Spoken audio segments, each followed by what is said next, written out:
Official tells Fox News, and I quote, "It was indeed the mother lode." We don't have any idea what that means. We have no context for that. We don't know what was on this stuff.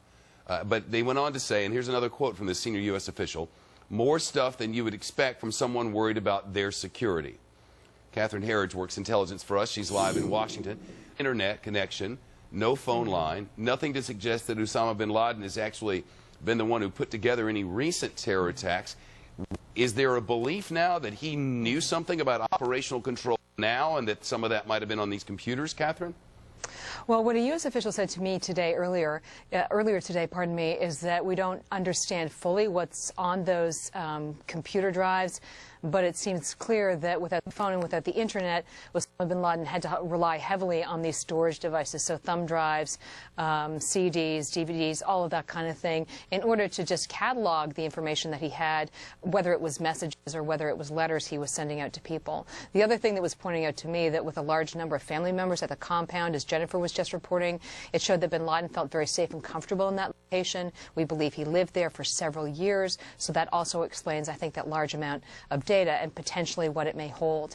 Finally, on just locating the compound, what I was told, Shep, is that a key element of that was Khalid Sheikh Mohammed, and not that Khalid Sheikh Mohammed provided the name of the courier and explained his importance, but rather it was the fact that Khalid Sheikh Mohammed downplayed the importance of this individual, sort of dissed him to interrogators, and it was the strength of those denials that led people to believe that the courier was a very important person to Osama bin Laden, and that really set up the red flag, or sent up the red flag, pardon me, for the CIA, Shep. And I guess not surprisingly, there are competing narratives about how intelligence was gained. Peter King, a prominent Republican last night, came out and said, you know, they got it through waterboarding, and now people in the administration are saying, no, it wasn't through waterboarding. So do we have any clue, really? I think we have some clarity now, and of course, as you point out, this is Washington, D.C., so this issue is going to become very political.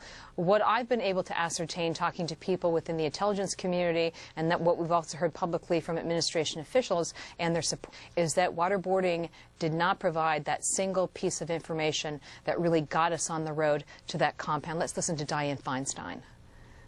Well, what I said was, to the best of our knowledge, based on a look, none of it came as a result of harsh interrogation practices. What's not in dispute today, Shep, is that original thread of information, if you will, came from the CIA program in 2003. Waterboarding was one component of that program. It was not the entire program.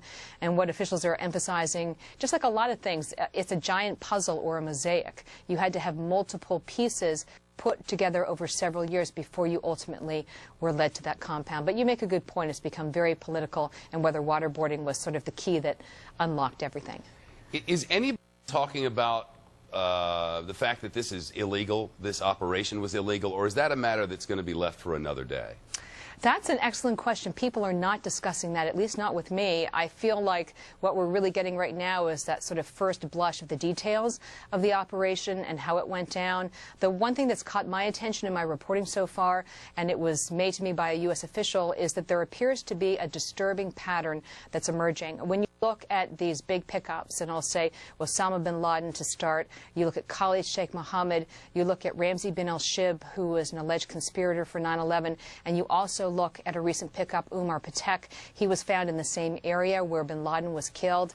What's troubling here is that they were all identified in either major urban centers in Pakistan or near major urban centers. So they were all hiding, if you will, in plain sight. They were not in the tribal areas of Pakistan, where the U.S. has placed such a focus, not only with the drone campaign, but also with our military campaign in that area as well.